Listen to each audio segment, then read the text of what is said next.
Injil Yesus Kristus dari Matius pasal 6 ayat 1 sampai dengan 6, dilanjutkan ayat 16 sampai 21. Kita akan baca bersama.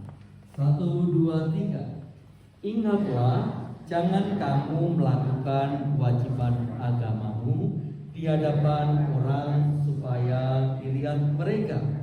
Karena jika demikian, kamu tidak beroleh upah dari Bapa yang di surga.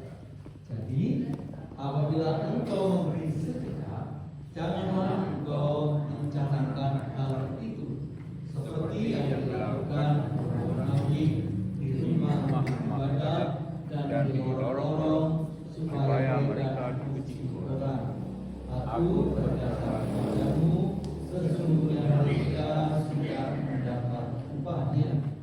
Tetapi jika engkau memberi sedekah, janganlah diketahui tangan kirimu apa yang diperbuat tangan kananmu. Hendaklah sedekah itu diberikan dengan tersembunyi. Maka Bapamu yang melihat yang tersembunyi akan membalasnya kepadamu. Dan apabila kamu berdoa, janganlah berdoa seperti orang munafik. Mereka suka mengucapkan doanya dengan berdiri dalam rumah-rumah ibadah dan pada tikungan jalan raya, supaya mereka dilihat orang. Aku berkata kepadamu, sesungguhnya mereka sudah mendapat upahnya. Tetapi jika engkau berdoa, masuklah ke dalam kamarmu, tutuplah pintu dan berdoalah kepada Bapamu yang ada di tempat tersembunyi. Maka Bapamu yang melihat yang tersembunyi akan membalasnya kepadamu. Dan apabila kamu berpuasa, janganlah muram mukamu seperti orang munafik. Mereka mengupah air banyak supaya orang melihat bahwa mereka sedang berpuasa. Aku berkata kepadamu, sesungguhnya mereka sudah mendapat upahnya. Tetapi apabila engkau berpuasa, minyakilah kepalamu dan cucilah mukamu, supaya jangan dilihat orang bahwa engkau sedang berpuasa, melainkan hanya oleh Bapamu yang ada di tempat tersembunyi. Maka Bapamu yang melihat yang tersembunyi akan membalasnya kepadamu. Janganlah kamu mengumpulkan harta di bumi tengah dan karat merusakkannya, dan pencuri membongkar serta mencurinya. Tetapi kumpulkanlah bagimu harta di surga. Di surga tengah dan karat tidak merusakkannya, dan pencuri tidak membongkarnya serta mencurinya. Karena di mana harta berada, di situ juga hatimu berada.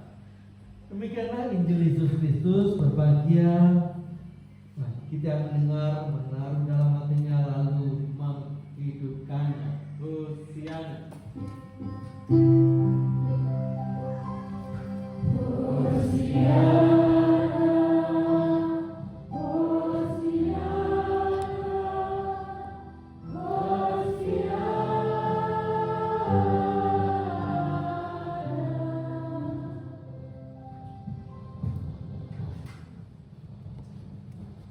Membarui hati.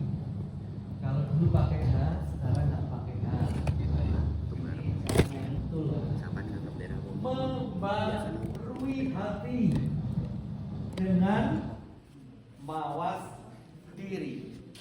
Nah, saudara, kalau bicara mawas diri, kata lain apa Bapak Ibu selain yang artinya sama? Satu, mawas diri. Dua, apalagi introspeksi. Intro itu ke dalam, speksi itu melihat. Mawas diri, introspeksi, apalagi koreksi diri. Terus melihat diri sendiri. Orang Jawa sering mengatakan, kalau tidak mau disakiti, jangan menyakiti. Itu namanya apa? Tepo sliro. Nah, Ada banyak teknik untuk mawas diri. Nah, kita lihat teknik yang pertama. Nih, teknik pertama. Lagunya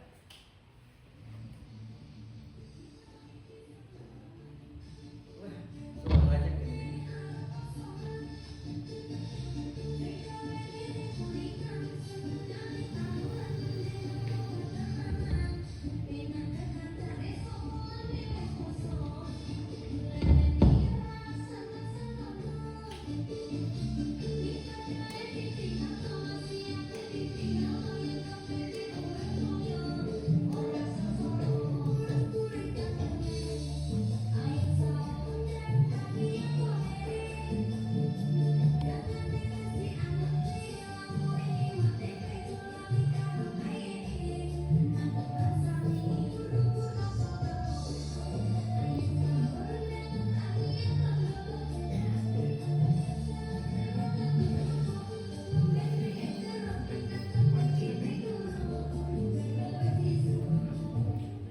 Nah, itu pertama cara mawas diri dengan caranya dengan puasa kan? Itu tadi puasa. Yaitu dengan mengurangi makan minum, tetapi juga nafsu-nafsu tadi jangan nonggo, ojo ngondo, nonggo dikurangi sing ngrasani tonggo. Nah, itu versi teman-teman kita. Dan kita juga punya caranya. Ini dia multimedia.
Pertanyaannya, siapa yang nyanyi?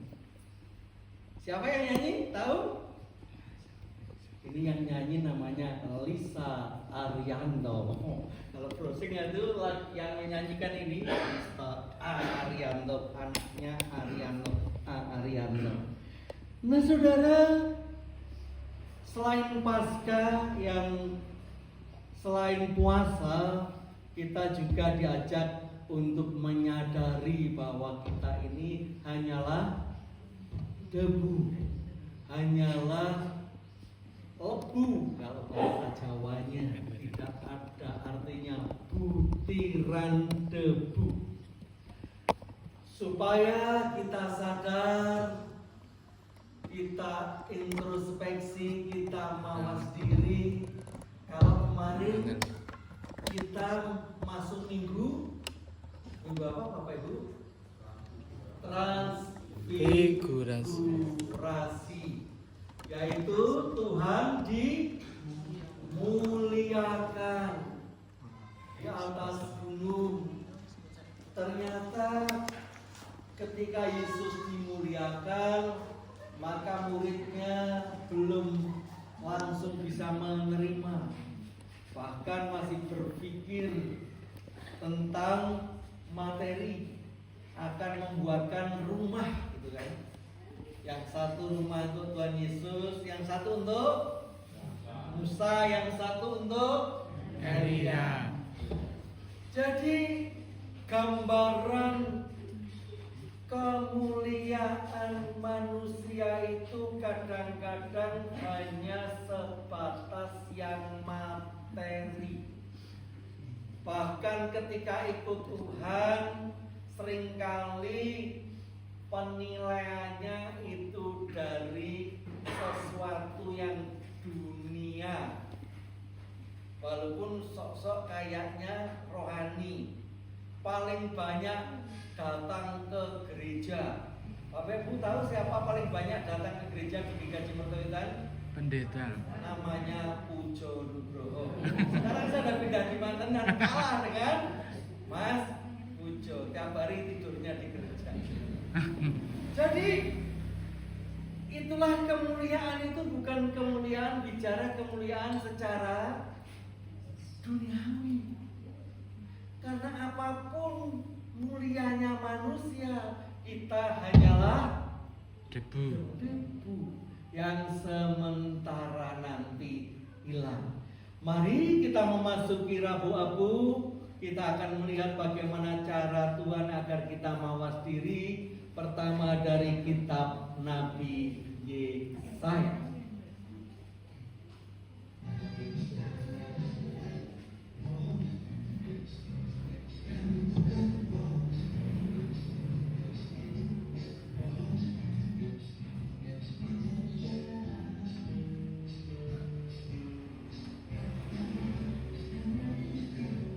Bapak Ibu, ini lagu lama, ini angkatannya Bu Wardoyo, Pak Wardoyo. Ingat gak siapa yang nyanyi ini? Bohong. Dedi Durgun dan Dian Permana Putra. Bicara tentang kebohongan.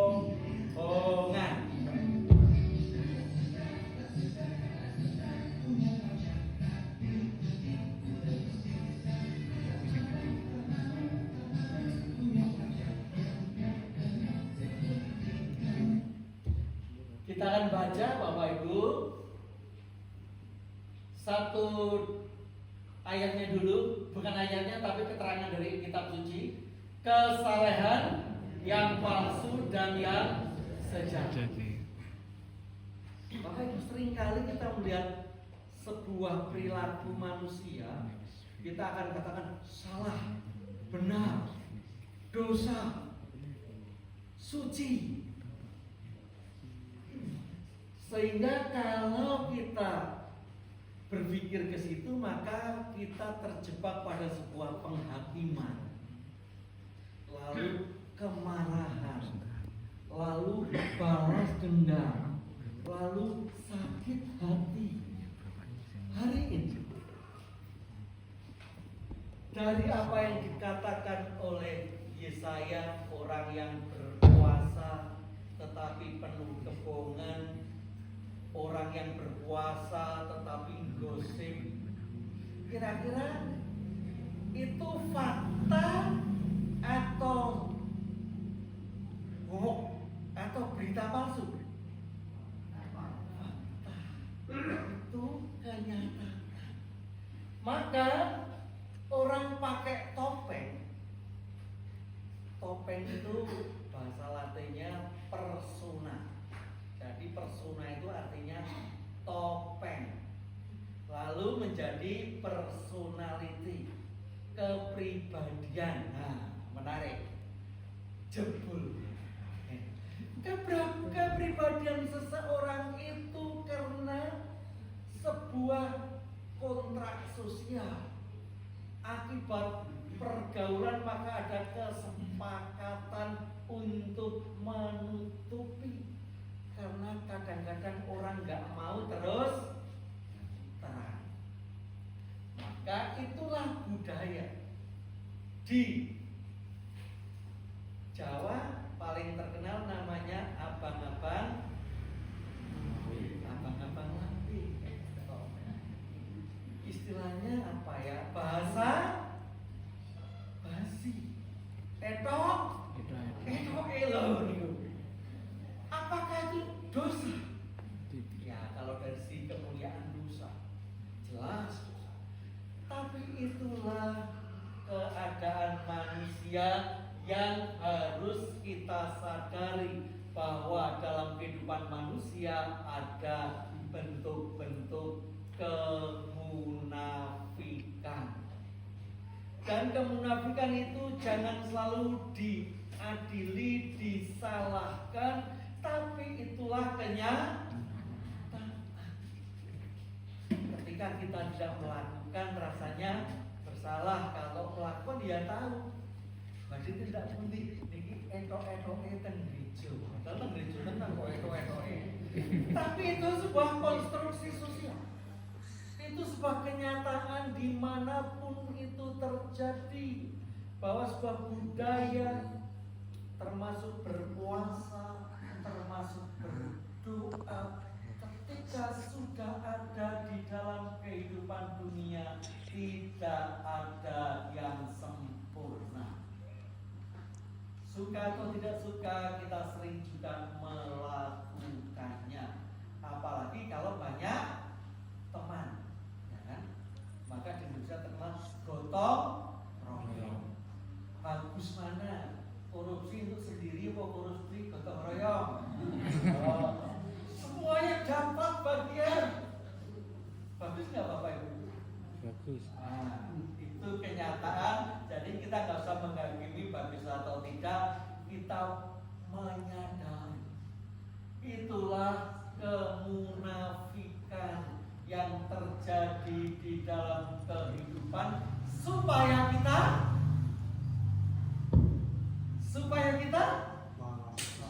mawas diri.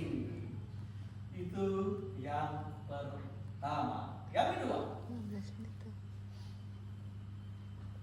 lagunya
Bapak Ibu, kita akan baca ayatnya 1, 2, 3. Kasihanilah aku ya Allah menurut kasih setiamu. Hapuskanlah pelanggaranku menurut rahmatmu yang besar. Gambarnya siapa itu? Tebak gambar? Gambarnya Raja Daud dan Nabi Nathan. Ketika Daud berdosa merampas Betseba dari tangan Uria. Kenapa Daud berani bertobat? Karena dia melihat kasih Allah. Berarti seringkali kita susah untuk bertobat karena melihat kasih manusia. Nak ngaku paling aku keplaki kan itu Bapak Ibu.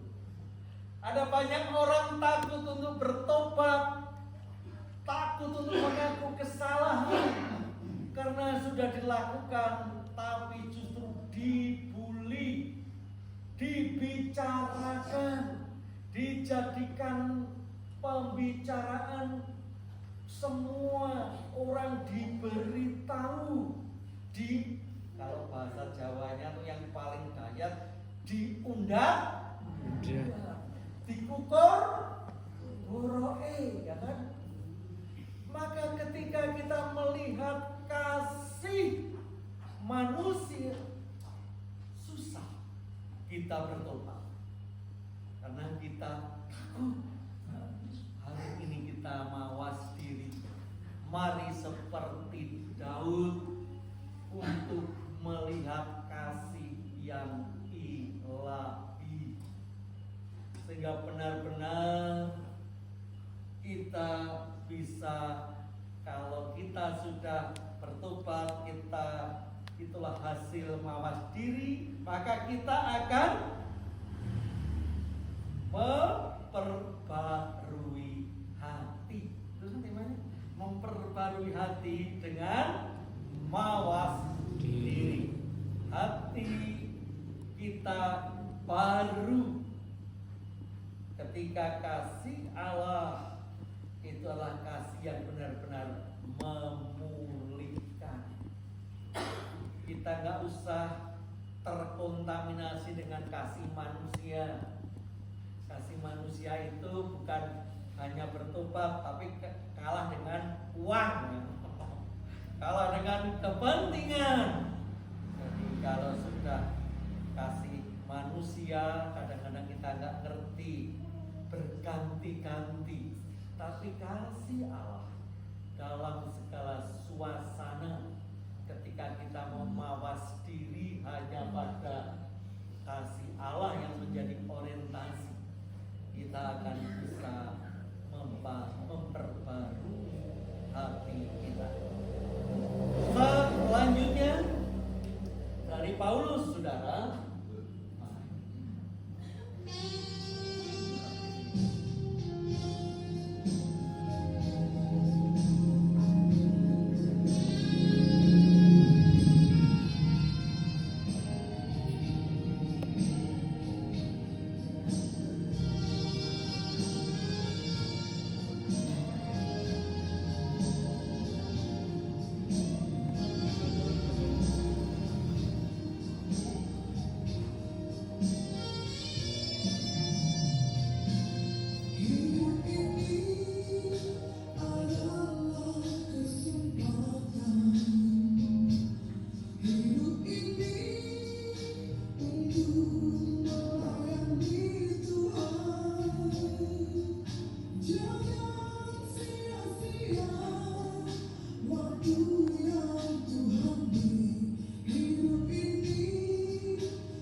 Mari kita rasakan apa yang dikatakan Paulus kepada sahabatnya di Korintus, ayat 1, 1, 2, 3. Sebagai teman-teman sekerja, kami menasihatkan kamu supaya kamu jangan membuat menjadi sia-sia kasih karunia Allah yang telah kamu terima.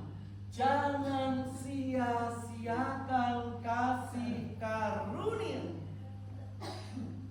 Yesus melayani dengan merendahkan hati dan diri, mencuci kaki para murid. Tidak menyia-nyiakan kesempatan untuk melayani, memberikan teladan yang baik, yang membuat orang itu dikuatkan. Tapi yang bawah, saudara, kalau yang atas itu hasilnya anggur, wah itu saya anggurnya nggak bergerak. Yang di bawah itu kematian. Siapa itu? Yang di tengah? Oh, nggak usah disebutkan ya. Itu bosnya Pertamina ini, yang baru mengoplos pertama, luar biasa. Maka adalah yang terjadi kegelapan, yang terjadi Indonesia gelap, yang terjadi generasi-generasi Z mau kabur kan itu. Yang terjadi ada lagu bayar. Oh, nggak dengar. Bayar. Nah, saudara, itulah ketika kita menyia-nyiakan kasih karunia. kita nggak bisa mawas diri, kita tidak bisa menjadi berkat, hati kita tidak jadi baru, tetapi penuh dengan hal-hal yang justru duniawi, materi yang sementara. Mari kita sadari bahwa semuanya adalah abu, semuanya akan berlalu. Orangnya sudah gak ada, anak cucunya diumpat, ya kan Bapak Ibu? Anak cucunya, keluarganya masih diingat. Itulah kehidupan dunia. Maka supaya kita mawas diri, kita jangan menyia-nyiakan kasih karunia, jangan menyia-nyiakan kehidupan kita yang sudah boleh merasakan hidup di dunia ini. Dan ketika kita tidak menyia-nyiakan, maka kehidupan kita pun akan dilanjutkan bersama Tuhan.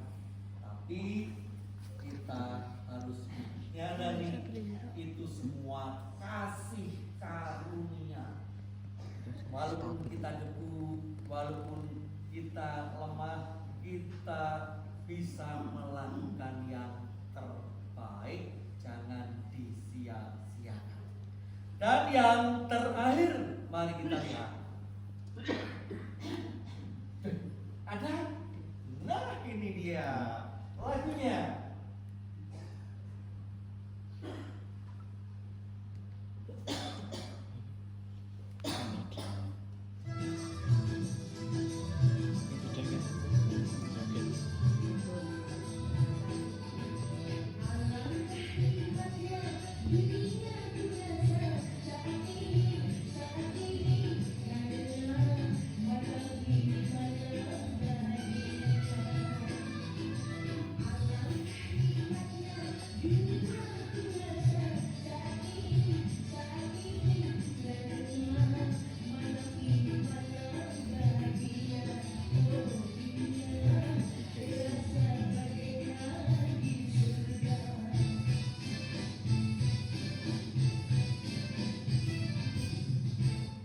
Tahu lagu judulnya? Sorga Dunia. Jadi seolah-olah dunia ini seperti surga yang dikatakan oleh Elvi Sukaisi karena sedang jatuh cinta. Ternyata bukan hanya orang jatuh cinta, orang beragama juga bisa seperti itu. Kita akan baca 1, 2, 3. Ingatlah, jangan kamu melakukan kewajiban agamamu di hadapan orang supaya dilihat mereka, karena jika demikian kamu tidak beroleh upah dari Bapamu yang di surga. Banyak orang yang mabuk agama, merasa agamanya yang paling hebat, paling suci, yang lain masuk neraka semua, sehingga kalau perlu dihabisi. Ngeri sudah. Bahkan belum sampai itu, ada kebanggaan ketika melakukan kewajiban agamanya, baik berpuasa, baik berdoa. Apakah salah kalau berdoa di pinggir jalan karena rumah ibadahnya kena busur? Akhirnya di pinggir jalan tidak. Tetapi sebenarnya yang ingin dikatakan oleh Yesus di Matius, kita tidak terpesona dengan upah surga dunia. Kita jangan terlena dengan pujian-pujian menjadi orang beriman. Padahal Bapak Ibu, apa artinya? Wahai orang-orang beriman, masih ingat? Artinya yang tidak beriman tidak wahai. Nah saudara, Mari kita mawas diri. Tuhan tidak menyuruh kita menjadi selebritis rohani supaya dipuji, gaya kita menyanyi, gaya kita berdoa. Karena ketika kita terpesona pada surga dunia agama, termasuk agama, kadang-kadang justru kita melakukan penghakiman, merendahkan orang lain, seolah-olah kita ini orang yang lebih hebat. Kan itu. Maka ada istilah ada menjadi hamba-hamba Tuhan. Ada yang hamba setan. Semua hambanya Tuhan ya. Kan ada istilah wah dia hamba Tuhan kok. Dia melayani. Kamu pokok melayani. Nah itu khotbah loh. Itu jualan bakso yang melayani konsumennya. Nah, saudara, jangan terpesona dengan dunia. pesona dunia. Kita mawas diri. Itu semua sementara. Itu semua kasih karunia dari Tuhan.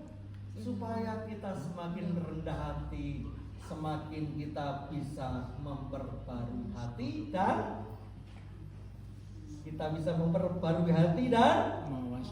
mawas diri. Kita hanyalah Abu. debu. Amin. Saat teduh bagi kita.